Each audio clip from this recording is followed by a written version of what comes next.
అసలు రేవంత్ రెడ్డి మీద ఎందుకు ఇంత వ్యతిరేకత వస్తుంది రోజు రోజుకి? అండ్ ఈవెన్ హైకమాండ్ కూడా ఆయన మీద చాలా వ్యతిరేకత చూపిస్తున్నట్టు తెలుస్తుంది. అసలు ఏమైందంటారు? అది ఆయన అడగాల్సింది. ఎందుకంటే, ఆయన ఒకసారి ఎప్పుడన్నా ఒక నిలువుటద్దంలో తన్ని తను జూసుకోవాల. లేదా తన పరిపాలనను ఒక నిలువుటద్దంలో చూపెట్టుకోవాలి. అప్పుడు ఆయనకు అర్థమవుతది. తనెందుకు ఇంత నిష్క్రియాతత్వంలో ఉన్నాను, తనెందుకు ఆహ్, పరిపాలనలో ఒక గణనీయమైన మార్పును తీసుకురాలేకపోతున్నా అనేది ఆయన ఆత్మావలోకనం చేసుకోవాలి. ఆత్మ పరిశీలన చేసుకోవాలి. దురదృష్టకరమైన సంఘటన ఏందంటే, ఆయనకసలు ఆత్మ పరిశీలన అనేది లేదు. ఆయన ప్రతి వ్యక్తిలో అంటే ఎదురుబడ్డ ప్రతి వ్యక్తిలో ఒక శత్రువును చూసేటువంటి స్వభావం ఆయనది. అరే! నలుగురితో కలిసి పనిచేయాలి. మనదొక community life. Public life is all about working with people of different hues. రకరకాలైనటువంటి ఆలోచనా సరళులు, విభిన్నమైనటువంటి పద్ధతులు, కలవాళ్లతో కలిసి పనిచేయడమే ప్రజా జీవితం అమ్మ. ప్రజా జీవితంలో ఎదుటి వ్యక్తిని అనుమానించడం కాదు. ఎదుటి వ్యక్తికి ఏదైనా స్వార్థ బుద్ధులు అంటగట్టడం కాదు. ప్రతి వ్యక్తి మీద ఒక పర్సనల్ అటాక్ చేయడం కాదు. దానివల్ల రాజకీయాలు పనిచేయవు. ఆయనే పార్టీలో ఇప్పటికి కూడా అందరినీ కలుపుకొని పోయి, అందరితో సమంగా ఉండి, అందరికీ సమాన అవకాశాలు ఇచ్చి పరిపాలన సాగించాలనే ఆలోచన లేడు. ఆయనకు ఒక గ్రూప్ ఉంది. ఆ గ్రూప్‌కే అన్ని అవకాశాలు దక్కాలా అని అంటాడు. సో, అట్లా సమస్యలతో ఆయన సతమతం అవుతున్నాడు. తర్వాత ఆయనకు సొంతగా అవగాహన లేదు. రాష్ట్రం ఈనాడు ఎదుర్కొంటున్న సమస్యల మీద పూర్తిగా అవగాహన రాహిత్యమైనటువంటి వ్యక్తి ఎవరైనా ఉంటే అది రేవంత్ రెడ్డి. అందుకే ఈ సమస్యలు. ఓకే. రైట్. అయితే సీఎం అయిన తర్వాత ప్రజావాణి అన్నారు. ప్రజల వద్దకి పాలనే అని చెప్పారు. చాలా వరకు కూడా ప్రజలతోనే మమేకమై ఉంటాను అన్న కామెంట్స్ కూడా చేశారాయన. అయితే ఎక్కడ కూడా ప్రజాభవన్‌కి వెళ్ళిన వాళ్ళు డైరెక్ట్‌గా సీఎం రేవంత్ రెడ్డి ఇంటి ముందుకెళ్ళి కూర్చొని ధర్నా చేసినా కూడా ఎక్కడ పట్టించుకోలేని దాఖలాలైతే కనపడుతున్నాయి. ఎందుకంటారు అసలు? ఒక రకంగా చూసి అసలు ఆయనకి ప్రజా జీవితంలో ఉన్న వ్యక్తికి ఉండాల్సిన లక్షణం ఒక్కటి కనబడలేదు మనకు. నేను ఎంతోమంది రాజకీయ నాయకులను చూసిన. రైట్ ఫ్రమ్ ది డేస్ అసలు గొప్ప గొప్ప నాయకులను చూసినాను. ప్రజలతో మమేకమైన వాళ్ళని చూసినాను. ప్రజలు వచ్చి ఒక ఇంటి పెద్దన్నలాగా, ఒక ఇంటి పెద్ద మనిషిలాగా వచ్చి తమ సమస్యలు చెప్పుకునేటువంటి చిన్న చిన్న నాయకుల నుంచి రాష్ట్ర ముఖ్యమంత్రుల వరకు చూసినాను, ప్రధానమంత్రుల వరకు చూసినాను. ఎవ్వరికి కూడా ఇంత నిర్లిప్తత ఉండదు. తన్ను కలుసుకునే వాళ్ళ పట్ల జుగుప్స ఉండడం. ఎవరైనా ఈయన కలవాలని పోతే ఈయన ఎవరు కలుస్తున్నారో ముందు కనుక్కొని వాడి మీద ఆల్రెడీ ఒక అభిప్రాయం వ్యక్తం చేసుకొని ఉంటుంటారు అనమాట. ఓ ఫలానా వాడు వస్తున్నాడు అంటే ఏదో పని మీద వస్తున్నాడు వీడు అన్నట్టుగా వాడి ముఖం ఎట్ట చూస్తాడంటే, ఇరే ఏం పని మీద వచ్చినా అదేదో చెప్పి తొందరగా పోరాదు, ఇంకెందుకు నా టైం వేస్ట్ చేస్తావు అనే యాంగిల్లో ఉంటుంది ఆయన బిహేవియర్. సో ఇట్లాంటి వ్యక్తి ఎప్పుడు కూడా ఎదుటి వ్యక్తి యొక్క ఆలోచన సరళిని కానీ ప్రజల బాగోగులు కానీ అర్థం చేసుకోడు. నాట్ ఇప్పుడు ఫర్ ఎగ్జాంపుల్ వర్షాభావ పరిస్థితి ఉంది. ఉత్తర తెలంగాణ అంతా ఈనాడు వర్షాలు పడట్లేదు. రైతులు విత్తనాలు నాటాల. రైతులకు రైతు బంధు లేదు. గత ప్రభుత్వం రైతు బంధు ఇచ్చేది సకాలంలో. అది ఈసారి అమలు జరగట్లేదు. రైతులు నానా ఇక్కట్లు పడుతున్నారు. చాలా మాధ్యమాలలో కూడా వాళ్ళ సమస్యలు వ్యక్తం చేస్తున్నాడు. అలాంటప్పుడు నిజంగా ఒక మంచి హృదయం ఉన్న రాజకీయ నాయకుడు ఏం చేస్తాడు? ఆ సంబంధిత మంత్రులను, అధికారులను పిలిచి, ఎట్టనయ్యా మరి రాష్ట్రంలో ప్రజలు ఇంత ఇక్కట్లు పడుతున్నారు కదా, రైతులు ఇన్ని బాధలు పడుతున్నారు కదా, మరి వీళ్ళ సమస్య ఎట్లా మనం పరిష్కరిద్దాం, ఈ మార్గమా ఆ మార్గమా అని ఈయన ఒక 10 మార్గాలు ఈయన మనసులో ఉండాలి.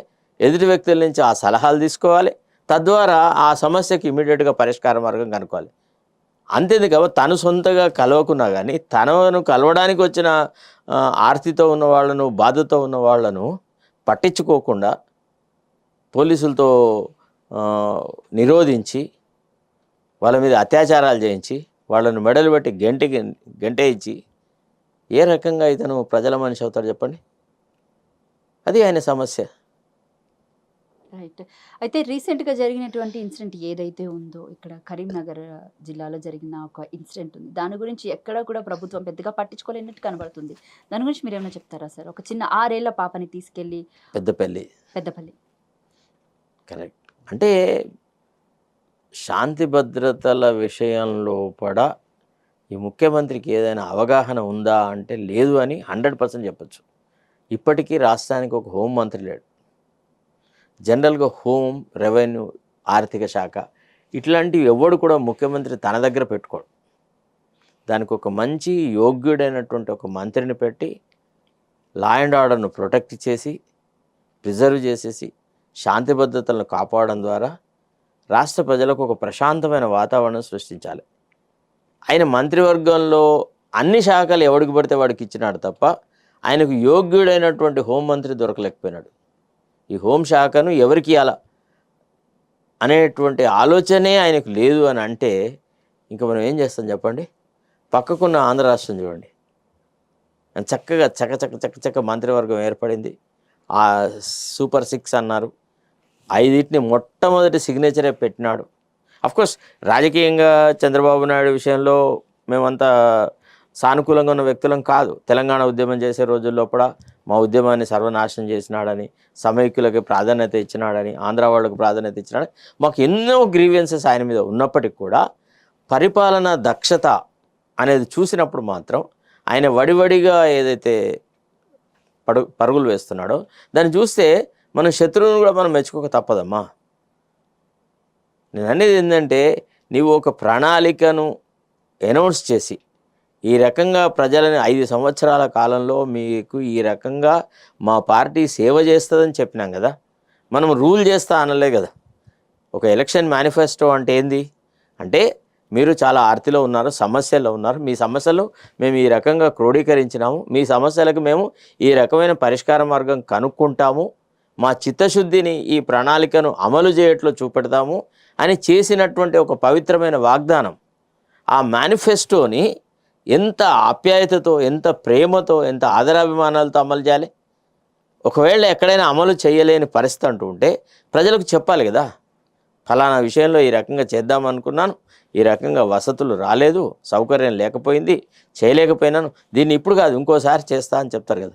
ఇప్పుడు పిల్లవాడు ఏడుస్తూ ఉంటాడు. ఇచ్చిన 6 గ్యారెంటీల్లో కూడా 5 గ్యారెంటీలు అమలు చేశామని చెప్పుకుంటున్నారు. అవి మరి అది ఆయనకే తెలవాలి 5 గ్యారెంటీలు ఎక్కడ అమలు అయినాయో.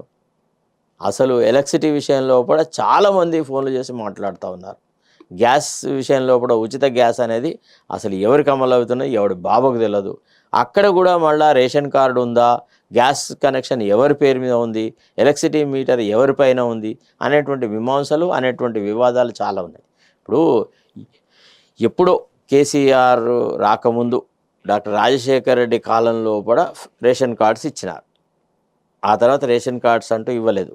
ధరణి దరిద్రమా అంటూ మీకు రైతు పాస్బుక్లు దొరకలేదు. సో ఈ రకంగా ఏ ఆధారం, ఏ ప్రాతిపదిక మీద ఈ కార్యక్రమాలు అమలు పరచాలి, ముందు ఆ ప్రాతిపదిక ఏర్పరచాలి కదా.